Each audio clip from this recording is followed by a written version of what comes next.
একবার একটা কাঁকড়া মনের আনন্দে সমুদ্রের পাড়ে ঘুরে বেড়াচ্ছে। আর ঘুরতে ঘুরতে কাঁকড়াটার পায়ে সমুদ্রের বালি লেগে যাচ্ছে।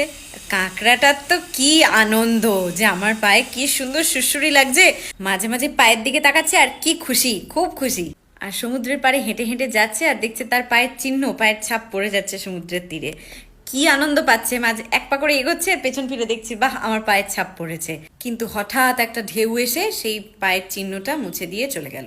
এটা দেখে তো কাঁকড়াটা খুব রেগে যায়। ও তখন ঢেউকে বলে, এই ঢেউ, আমি তো তোমাকে নিজের বন্ধু ভাবতাম, তুমি এটা কি করলে? আমার পায়ের বানানো সুন্দর চিহ্নগুলোই তুমি মিটিয়ে দিলে।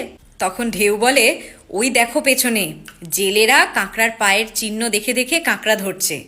জেলেরা যাতে তোমার পায়ের চিহ্ন দেখে তোমাকে না ধরতে পারে, সেই জন্যই তো আমি বারবার তোমার পায়ের চিহ্নগুলো মিটিয়ে দিচ্ছি।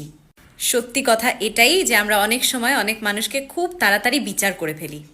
সামনের মানুষটার কাজ বা কথা আমরা বুঝতে পারি না, অথচ মনে মনে অনেক কিছু কল্পনা করে নিই।